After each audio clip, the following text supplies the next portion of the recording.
اللہ کے لیے ہمیں کام کرنے کی توفیق حاصل ہو، اللہ کی رضا ہمیں حاصل ہو جائے۔ کام دونوں یکساں، جادوگروں نے بھی لاٹھی ڈالی، موسیٰ علیہ السلام نے بھی لاٹھی ڈالی، لیکن ایک کا تعلق دنیا داری سے ہے اور مادی زندگی سے ہے، اور ایک کا تعلق اللہ رب العزت سے ہے، اس کی رضا سے ہے، اس کی خوشنودی کے اصول سے ہے۔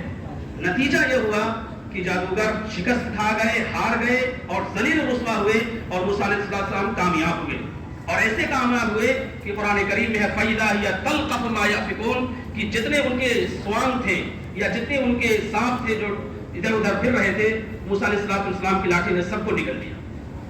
یہ ہے کامیابی کی علامت۔ اخلاص اگر ہوتا ہے تو اس طرح سے ایسی زبردست کامیابی ہوتی ہے کہ لوگ انگشت بدلتا رہ جاتے ہیں اور حیران پریشان ہو جاتے ہیں کہ کیا تاثیر اس کے اندر ہے۔ اور اخلاص اگر نہیں ہے تو انسان بالکل مجبور ہے، مقہور ہے اور بیچارہ ہے۔ حدیث شریف میں دیکھیے، 3 آدمی آئیں گے اور تینوں بڑے اچھے عمل لے کر آئیں گے۔ ایک اچھا قاری ہوگا، ایک راہ خدا میں اپنی جان کو کٹانے والا ہوگا، خون کو بہانے والا ہوگا، اور ایک اپنے مال کو خرچ کرنے والا ہوگا۔ تینوں کا عمل بہت مبارک، لیکن اس میں ریا شامل، دکھاوا شامل، شہرت شامل۔ اللہ کیا اس کی کوئی قیمت نہیں، حکم ہوگا فرشتوں کو کہ تینوں کو جہنم کا ایندھن بنا دو۔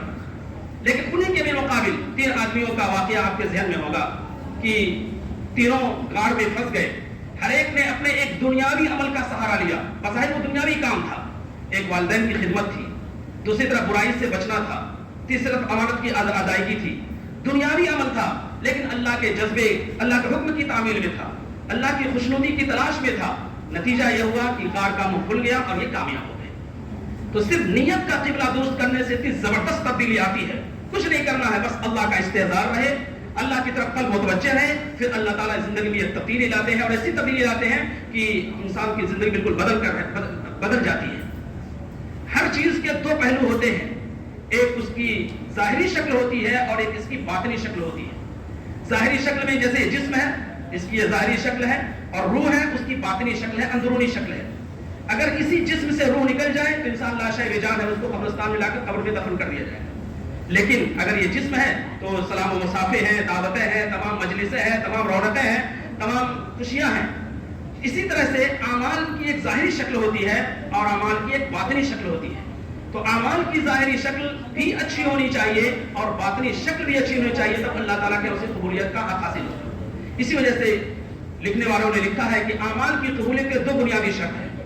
ایک تو یہ کہ عمل کرنے والا موحد ہو، اللہ پر ایمان رکھنے والا ہو، یقین رکھنے والا ہو۔ دوسرے یہ کہ اس عمل کے ذریعے سے وہ اللہ کی رضا کو چاہ رہا ہو، اللہ کی خوشنودی کو چاہ رہا ہو۔ اگر دونوں چیزوں سے یہ اس کا عمل متصف ہے تو عمل قبول ہے۔ انما یتقبل اللہ من المتقین، اللہ تعالیٰ اپنے سے لو لگانے والوں کے عمل ہی کو قبول فرماتے ہیں۔ قرآن کریم میں سورہ بقرہ میں آیا ہے کہ ایک چٹان ہو اور اس پر دھول جمی ہو یا مٹی ہو، پھر زوردار کی بارش ہو تو پوری چٹان صاف ہو جائے گی۔ ایسے ہی بغیر ایمان کے اور بغیر اخلاص کے کوئی عمل ہوگا تو پھر اللہ رب العزت کے ہاں اس کی یہی حقیقت ہوگی، بالکل وہ عمل صاف ہو جائے گا اور اس کے نام اعمال میں کوئی چیز نہیں ہوگی۔ بلکہ اور بھی کئی مثالیں آئی ہیں کہ انسان عرش پر تھا، ایک آسمان پر تھا، اور اگر اس کے اندر ریاکاری یا شہرت کی خوبو آ گئی تو پھر اس وجہ سے وہ ایسا ہوا جیسے زمین پر آ کر گر گیا۔ فَكَأَنَّمَا خَرَّ مِنَ السَّمَاءِ فَتَخْطَفُهُ الطَّيْرُ وَهُوَ تَرْمِي بِهِ فِي مَكَانٍ سَحِيقٍ۔ ایک طرف اخلاص، دوسری طرف اخلاق۔ اخلاق کا معنی یہ ہے کہ رسول پاک علیہ السلام کے بارے میں بتایا گیا کہ وہ اعلیٰ اخلاق پر تھے۔ صحابہ کرام اعلیٰ اخلاق کا نمونہ پیش کرتے تھے۔ اسی وجہ سے مورخین نے لکھا ہے کہ صحابہ کرام کے حسن اخلاق کی وجہ سے اسلام کی اشاعت میں زبردست اضافہ ہوا اور لوگ اسلام کے حلقہ بگوش ہوتے رہے۔ تو اخلاق کی بڑی اہمیت ہے۔ اسی کے ساتھ ساتھ قرآن کریم میں کئی آیتوں میں حضرت لقمان علیہ السلام کی وصیتیں دیکھی ہیں، اس میں اخلاق کی تعلیم ہے۔ صراط مستقیم کے جو اصول اور عناصر طے کیے گئے ہیں ان میں اخلاق کی تعلیم ہے۔ اسی کے ساتھ ساتھ احکام عشرہ ہیں، ان میں اخلاق کی تعلیم ہے۔ اور خود آپ صلی اللہ علیہ وسلم نے 10 جو خصال فطرت بتائے ہیں اس میں اخلاق کی تعلیم ہے کہ مدد کرنا، تعاون کرنا، ساتھ دینا اور رعایت کرنا اور ایک دوسرے کا خیال رکھنا، یہ تمام چیزیں ہیں جو اخلاق سے متعلق ہیں۔ حضرت مولانا شاہ عبد القادر رائے پوری رحمۃ اللہ علیہ کے ملفوظات میں حضرت مولانا رحمۃ اللہ علیہ نے خود لکھا ہے کہ حضرت کو اپنے طویل تجربات اور زندگی کے پوری زندگی گزارنے کے بعد جو چیز نتیجے کے اوپر سمجھ میں آئی تھی وہ یہ تھی کہ لوگوں میں آج کل اخلاص کی کمی ہے اور اخلاق کی کمی ہے۔ یہ دونوں چیزیں اگر درست ہو جائیں تو اب پوری زندگی بہتر ہو جائے گی. زندگی ہی نہیں بلکہ زندگی کے تمام شعبوں میں باہر آ جائے گی. تدریس کا مسئلہ ہو تو اس میں نورانیت آئے گی, تجارت کا مسئلہ ہو تو اس میں برکت آئے گی, معاشرت کا مسئلہ ہو تو اس میں خوب اللہ تعالیٰ کی طرف سے نعمتیں نازل ہوں گی, اور بھی انگنت نعمتوں سے انسان مستفید ہوگا. اسی وجہ سے حضرت مولانا رحمۃ اللہ علیہ نے باقاعدہ ایک مضمون اس پہ لکھا ہوگا, عظمت ایمان و اخلاق, کہ آج کل ایمان کا بحران ہے اور اخلاق کا بحران ہے.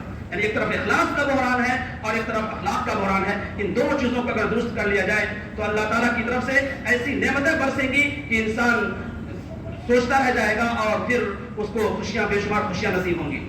تو اللہ رب العزت نے ان دونوں نعمتوں پہ ہمارے لیے ذریعہ بنایا ہے. ہم ان دونوں نعمتوں سے زیادہ مستفید ہوں اور اپنے لیے اسے نجات کا ذریعہ سمجھیں. جس طرح ہم باطنی اعمال پر توجہ دیتے ہیں یا عقائد پر توجہ دیتے ہیں, عبادات پر توجہ دیتے ہیں, تسبیحات پر توجہ دیتے ہیں, ذاتی اعمال پر توجہ دیتے ہیں, اسی کے ساتھ ساتھ ہمیں ان امور پر بھی توجہ دینی چاہیے. اس سے معاشرے میں بہتری آئے گی. اللہ تعالیٰ میں توفیقات سے نوازیں. وآخر دعوانا الحمدللہ.